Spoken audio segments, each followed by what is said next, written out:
بسم اللہ الرحمن الرحیم۔ السلام علیکم۔ تاریخ اسلام میں عبداللہ بن ابی سب سے بڑے منافق کے طور پر جانا جاتا ہے۔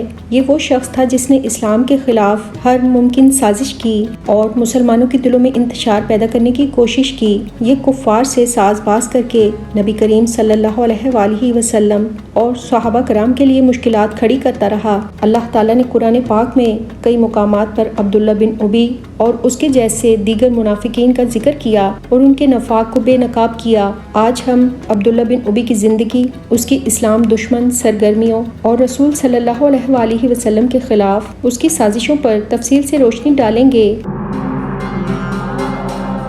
مدینہ کے مشہور قبیلے خزرج کا ایک با اثر سردار عبداللہ بن ابی ہجرت مدینہ سے پہلے اہل مدینہ کے لیے ایک طرح کا غیر اعلانیہ حکمران بن چکا تھا۔ مدینہ کے مشرک قبائل نے اس کو اپنا بادشاہ بنانے کا ارادہ کر لیا تھا، مگر جب رسول صلی اللہ علیہ وآلہ وسلم مدینہ منورہ تشریف لے آئے اور انصار نے نبی کریم صلی اللہ علیہ وآلہ وسلم کی قیادت کو قبول کر لیا تو عبداللہ بن ابی کے عزائم خاک میں مل گئے۔ یہی وجہ تھی کہ وہ نبی کریم صلی اللہ علیہ وآلہ وسلم سے شدید بغض رکھنے لگا، لیکن حالات کے پیش نظر اس نے بظاہر اسلام قبول کر لیا تھا، جبکہ اندرونی طور پر وہ اسلام دشمنی میں مصروف رہا اور سازشیں کرتا رہا۔ اللہ تعالیٰ نے ایسے لوگوں کے بارے میں ارشاد فرمایا کہ جب منافق آپ کے پاس آتے ہیں تو کہتے ہیں کہ ہم گواہی دیتے ہیں کہ بے شک آپ اللہ کے رسول ہیں، اور اللہ جانتا ہے کہ آپ ضرور اس کے رسول ہیں، اور اللہ گواہی دیتا ہے کہ منافق یقیناً جھوٹے ہیں۔ غزوہ بدر میں کفار مکہ کی شکست اور مسلمانوں کی فتح نے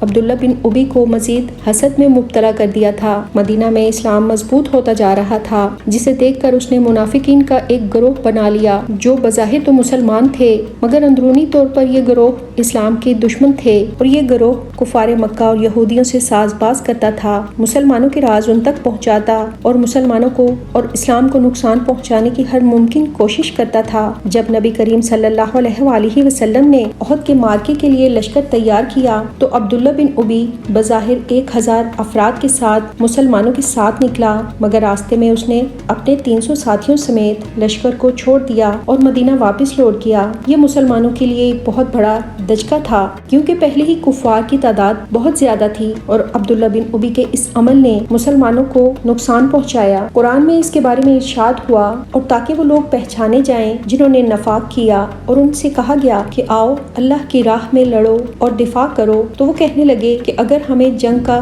علم ہوتا تو ہم ضرور تمہارے ساتھ چلتے۔ غزوہ بنی مستلق کے موقع پر عبداللہ بن ابی نے ایک اور گندی سازش کی۔ جب مسلمان فتح یاب ہو کر واپس آ رہے تھے تو راستے میں حضرت عائشہ رضی اللہ تعالی عنہا کا قافلے سے بچھڑنے کا واقعہ پیش آیا۔ عبداللہ بن ابی نے فوراً اس موقع کو استعمال کیا اور مدینہ پہنچ کر جھوٹی باتیں پھیلانا شروع کر دیں کہ حضرت عائشہ صدیقہ رضی اللہ تعالی عنہا اور حضرت صفوان رضی اللہ تعالی عنہ کے درمیان کوئی نامناسب معاملہ تھا۔ یہ فتنہ مدینے میں بہت زیادہ پھیل گیا، مگر اللہ تعالیٰ نے سورہ نور میں ام المؤمنین حضرت بی بی عائشہ رضی اللہ تعالی عنہا کی پاک دامنی کا اعلان کر کے اس فتنے کو ختم کیا۔ قرآن پاک میں اللہ نے ارشاد فرمایا، بے شک وہ لوگ جنہوں نے یہ بہتان باندھا ہے تم میں سے ایک گروہ ہیں، اسے اپنے حق میں برا نہ سمجھو بلکہ یہ تمہارے لیے بہتر ہے۔ اسی طرح ایک موقع پر عبداللہ بن ابی نے اپنے ساتھیوں کو بڑکایا اور کہا کہ مدینہ واپس پہنچ کر ہم عزت دار لوگوں یعنی منافقین ان ذلیل مسلمانوں کو باہر نکال کریں گے۔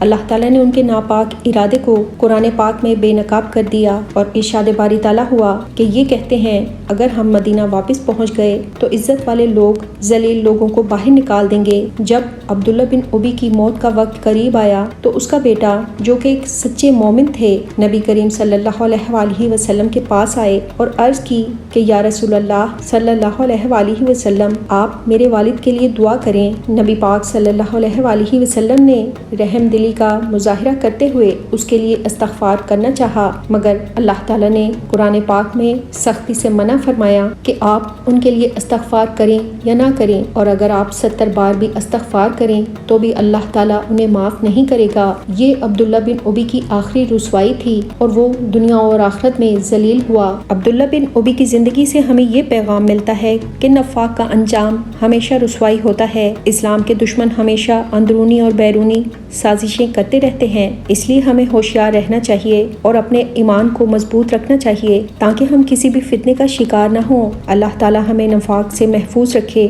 اور ہمیں سچے مخلص مومن بننے کی توفیق عطا فرمائے، آمین۔ اگر آپ کو ہماری ویڈیوز پسند آتی ہیں تو ہمارے چینل کو سبسکرائب کریں، ویڈیو کو لائک اور شیئر ضرور کریں۔ اللہ پاک آپ کا حامی و ناصر ہو، آمین یا رب العالمین۔